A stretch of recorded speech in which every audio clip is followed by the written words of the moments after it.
북한하고 일이 잘 됐으면 감춰졌을 건데요. 북한하고 이거 끓이기 시작하니까 문재인 반역의 증거가 세상에 넘쳐나고 있습니다.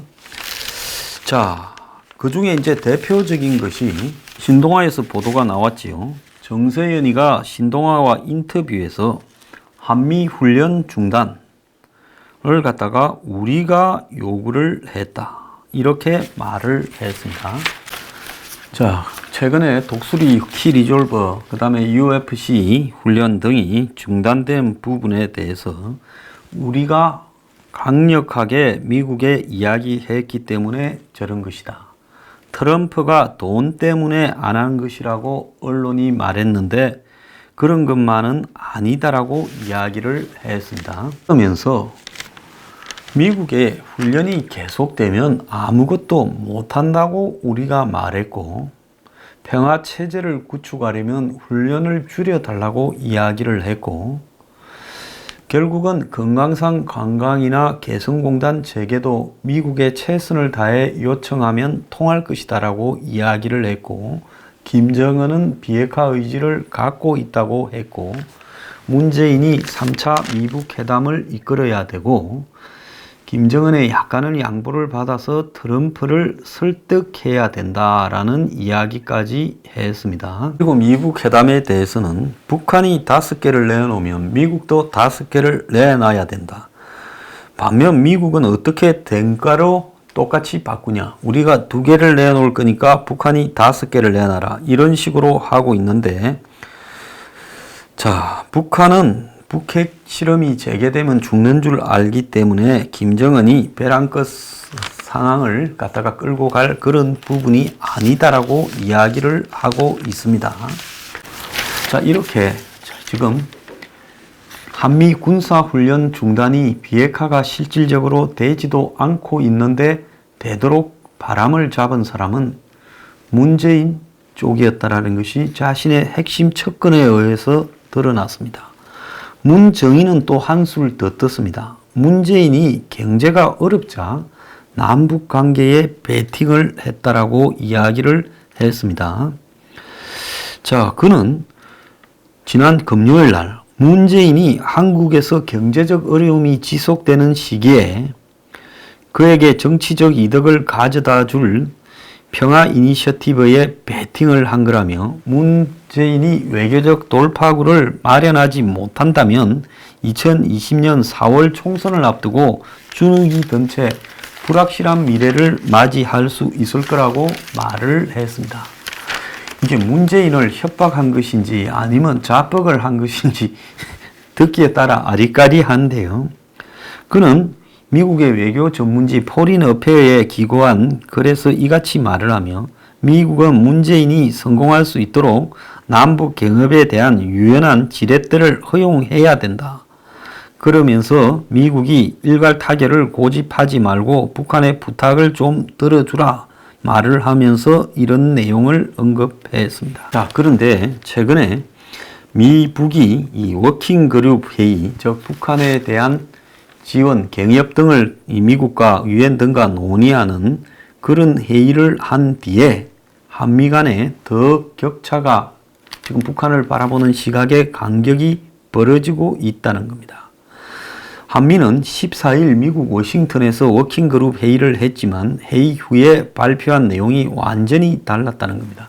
미국 국무부는 한미가 유엔 안보리 결의 이행을 위해 최종적이고 완전하게 검증된 비핵화를 하겠다라고 이렇게 공유를 했다라고 말을 했고, 또 한국은 남북 협력이 아주 중요하다는 것을 논의했다고 서로 완전히 다른 말을 했습니다. 자, 김정은은 핵미사일 모라토리움, 즉 핵과 핵실험을 안 하고 미사일을 안 쏘는 부분이 중단될 가능성이 있다고 최선희가 지금 북한에서 기자회견을 15일 했습니다. 평양에서 외신 기자들을 불러서 기자회견을 했는데요. 이 기자회견에서 최선희가 이렇게 이야기를 했습니다. 미국의 상응 조치가 안 나오면 내달 초 최고인민회의에서 입장을 밝히겠다. 최선희는 인민군부가 핵 포기 절대 안 된다는 청원을 수차례 보냈고 폼페이오, 볼턴이 방해하고 있는데 트럼프와 김정은 사이는 좋다 이렇게 말을 했습니다. 자, 북한이 인공위성으로 위장한 ICBM을 고각 발사를 통해서 날려놓고 ICBM이 아니다라고 이렇게 우길 가능성도 있고 핵경제 병진 노선으로 다시 복귀할 가능성도 지금 매우 커지고 있습니다. 중요한 것은 최선희도 한국은 중재자가 아닌 플레이어다 이렇게 말을 했습니다. 협상을 중단한다고 이야기를 하면서 자, 청와대가 17일 협상을 중단한다고 하면서 이렇게 말을 했고요. 미국에서도 최근에 한국은 중매하려고 노력하지 마라. 이제 중매자로서 한국의 역할은 끝이 났다.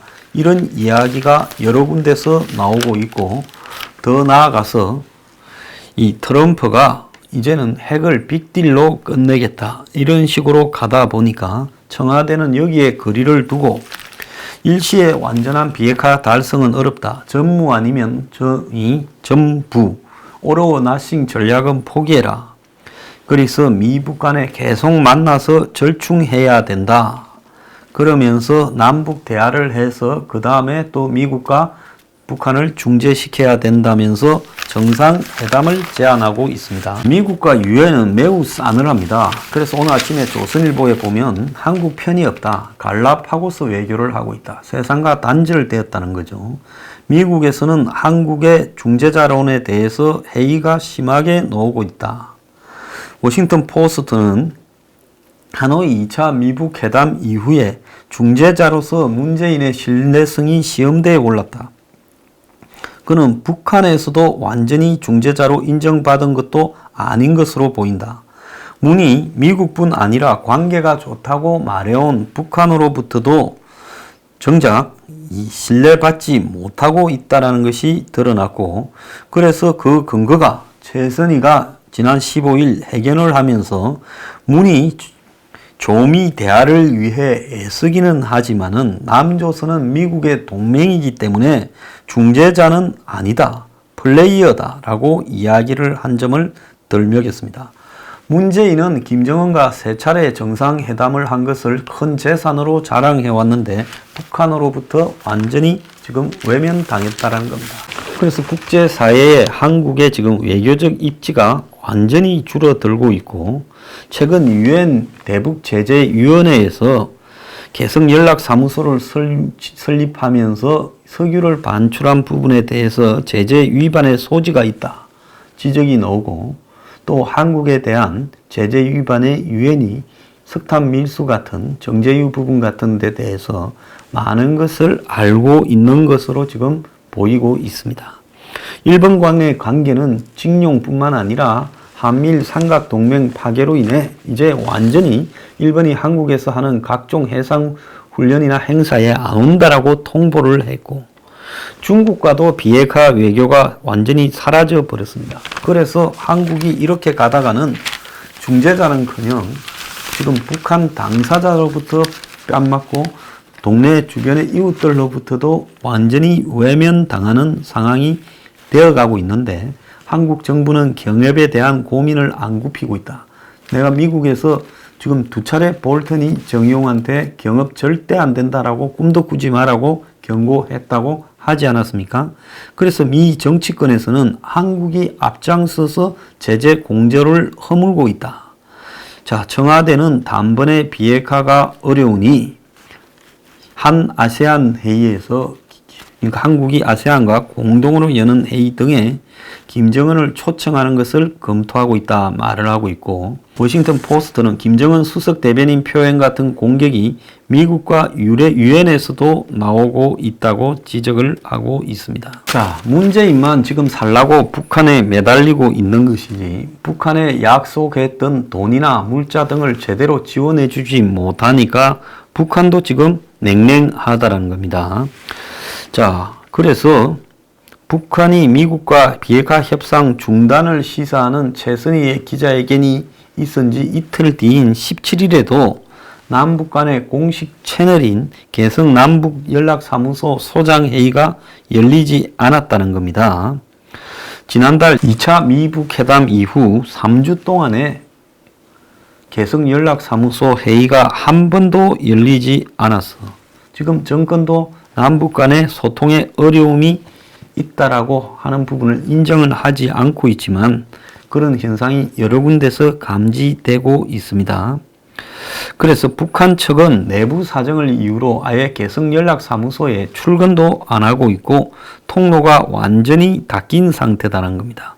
그래서 북한이 한국을 중재자로서 전혀 인정을 하지 않고 있고 미국 보고 알아서 제재 해제를 하라고 무언의 압박을 하고 있다는 겁니다. 자, 김영철과 서훈 국정원장 간에 핫라인이 있다라고 하고 있지만은 이 핫라인이 제대로 작동할지는 의문입니다. 자, 일본은 이 과정에서 지금 부산에서 열리는 연합훈련에 이렇게 불참하겠다라고 통보를 했습니다. 이 훈련은 4월 29일 부산 인근에서 아세안 18개국 연합 해상훈련인데 여기에 일본이 오지 않겠다라고 이야기를 한 것으로 전해지고 있습니다. 자, 미국의 볼턴은 최선희의 이런 회견 이후에 불행히도 북한이 해야 할 일을 하려고 하지 않는다. 쓸모없는 설명 발표하지 마라라고 이야기를 하고 미국 의회에서는 북한의 이런 위협에 굴복해서는 안 된다라고 말을 하고 있고 볼턴은 북한이 핵을 재개하는 것은 좋은 생각이 아님을 분명히 알려준다라고 이야기를 했습니다. 자, 그런데 또 웃기는 일이 하나 더 벌어졌죠. 이 청와대가 민주당이 지금 수석 대변인이라고 이야기를 했던 블룸버그 통신의 이제 한국인 기자에게 그 소속 한국인 기자에게 국가 원수를 모독했다라고 비판을 했습니다.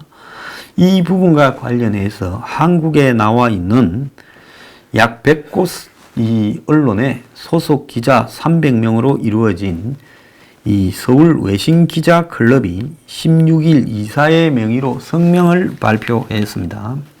최근에 더불어민주당이 대통령에 대한 기사를 작성한 블룸버그 통신 기자 개인에 대해서 성명을 발표하고 이로 인해 기자 개인의 신변 안전을 위협이 가해진 데 대해 매우 우려를 표명한다면서 대중의 관심사나 의견에 대해서 보도한 기자 개인에 대해 국가 원수를 모욕한 매국이라고 몰아세우는 것은 매우 유감스러운 일이다. 이 기자가 국적은 한국 사람인데 블룸버그 통신의 한국 통신원으로 이렇게 등록되어서 이런 기사를 작성했다고 매국이다라고 말을 했다는 부분을 한국에 나와 있는 외신 기자들 500명이 들고 일어난 겁니다. 또 기사와 관련된 의문이나 불만은 언론사의 공식적인 절차를 통해 제기되어야 되고 한 개인을 공개적으로 비난해서는 안 된다면서 지금 이 기자를 비난하는 성명서가 더불어민주당 홈페이지에 그대로 게시되어 있어 기자에 대한 위협이 지속되고 있는데 철회돼야 된다. 이렇게 말을 했습니다. 지난 13일 민주당 이해식 대변인이 발표한 내용에서 작년 9월 26일 블룸버그 통신이 문재인의 유엔 총회 연설과 관련해서 남한의 문재인이 유엔에서 김정은의 수석 대변인이 되다라는 제목의 기사를 쓴 것을 가리켜서 악명 높은 기사라고 이야기를 하며 기사를 쓴 기자의 실명을 언급하면서 기자는 국내 언론사에 근무하다 블룸버그 통신의 리포터로 채용된 지 얼마 되지 않아 문제의 기사를 썼다면서 이력을 문제로 삼고 미국 국적의 통신사에 외피를 쓰고 국가 원수를 모욕한 매국에 가까운 내용이라고 이렇게 말을 했습니다. 그래서 외신 기자들은 후세인 시절 이라크에도 없었던 반민주적인 행태다. 자, 나경원이 이제 국회 발언을 써 이걸 인용하고 난 이후에 민주당이 공격을 했지요. 특히 이런 블룸버그 통신의 이런 수석 대변인이라는 기사를 공격하기 시작한 것은 여성향의 좌파 언론들이 먼저 치고 나왔습니다. 13일 오전 연합뉴스와 좌파 온라인 매체는 연합뉴스와 AP통신에서 IT와 비즈니스 관련 기사를 써왔던 한국인 기자가 쓴 것이다. 그러면서 이 기자가 취재는 했지만은 자기가 갖고 있는 생각을 기사 첫 줄에 깔았고 이것을 데스크가 더 세게 제목을 달아 악의적으로 분치를 했다. 친문 성향 이 네티즌들도 지금 문파들도 블룸버그 기자를 공격했고 이 기자의 트위터에는 젊은 나이에 틀딱 외국 통신사에 근무하는 검은 머리 외국인 인신 공격을 100건 인상했고 또 이 기자가 임종석에게 북한이 핵리스트 신고 검증을 하도록 어떻게 설득할 것인지 답변해 달라고 작년 9월에 질문하는 모습이 달린 영상을 올려놓고 건방진 놈이라고도 이야기를 하는데 외국신 기자들은 이런 한국의 언론 상황을 비판하면서 자, 한국계 외신 기자가 쓴 기사가 외신 기사가 아니라는 주장은 언론을 ABC도 모르면서 하는 소리다. 기사의 방향, 주제, 제목 선정은 미국과 영미권 중견 언론인, 즉 편집자와 본사의 편집자와 함께 고민을 해서 나온 것이다. 다른 외신 기자는 문재인을 비판하는 기사를 썼다고 해당 기자를 인신 공격하고 근거 없이 음모론을 내세우는 것은 사담 후세인 치하의 이라크에서도 그 정도는 안 했다라고 비판을 했습니다. 자, 제가 볼 때요, 문재인이 좀 이성을 상실해가고 있다. 저는 그렇게 보고 있습니다. 북한의 제재 뒷문을 열어주는 그런 한마디로 친북 외교로 일관하다가 북한의 비핵화가 수단이든 이는 남북 관계가 북한 비핵화를 위해서 남북이 잘해야 된다라는 부분이 어느새 남북이 잘하는 것이 목표가 되어버렸다는 겁니다. 그래서 기존에 문재인이 끌고 가고 있는 이런 동맹 외교가 그야말로 파탄에 이르렀습니다. 대한민국은 지금 민주주의가 지금 기자들에 대한 여당의 협박을 보면 완전히 무너지고 있다는 것이 입증되었고요. 또 미국, 일본 등 동맹에 대한 외교도 무너졌고 그렇다고 중국에 대해서 할 말 하는 게 아니라 미세먼지 때 한마디도 제대로 말하지 못하는 부분을 보면서 간섭만 하고 통제 아래 드는 중국의 속국 비슷하게 되어가는 지금 분노를 갖다가 우리가 느끼고 있습니다. 자, 이런 상황에서 한미훈련을 중단한 것도 군사훈련을 중단한 것도 현 정권의 요구였다. 동맹 외교는 완전히 이렇게 무너졌다. 그러면서도 대북 경협을 계속 주려고 지금 자처하고 있다. 자, 이미 중재자로서의 역할은 북한으로부터도 거부당했고 미국도 이제는 한국이 중재자 역할을 하려고 해서는 안 된다라고 이야기를 하고 너네들은 신뢰를 잃었다라고 이야기를 지금 하고 있지 않습니까? 그리고 김정은 대변인이라고 지적도 되고 있습니다. 자, 반역의 증거가요, 차고도 넘칩니다. 저는 문재인이 북한에 얼마를 지임하고 지금까지 줬는지 한국당이 그걸 규명하는 것이 최우선의 일이고 북한의 석탄 밀수에 대한 여태까지의 모든 수사 자료들을 확보해서 문 정권이 북한의 석탄 밀수에 국가기관을 개입시키고 정부 돈으로 줬다고 하면 이것은 그야말로 용서할 수 없는 짓이라고 봅니다.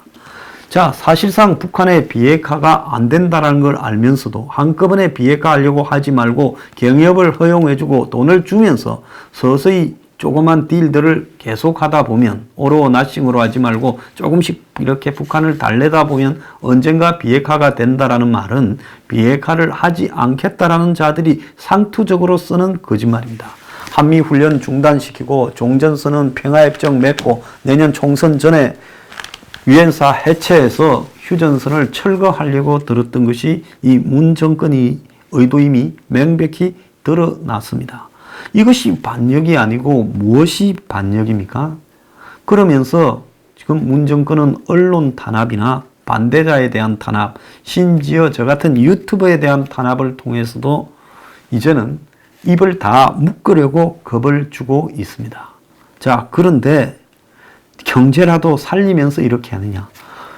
문정인의 말에 드러났지 않습니까? 문 정권이 경제를 포기하고 그래서 대북에 더욱 올인하고 있다라고 지금 말을 하고 있지 않습니까? 오늘 아침에 매경에 보면 탈원전, 소주성, 문재인 케어 이 세 가지에서 14조가 구멍이 났다. 그러니까 이 세 가지 불통 정책을 고집하면서 탄탄하던 고용기금이나 건보 재정이 지금 고갈될 판이고 7조 원을 벌던 한전이 지금 적자로 돌아섰다는 겁니다.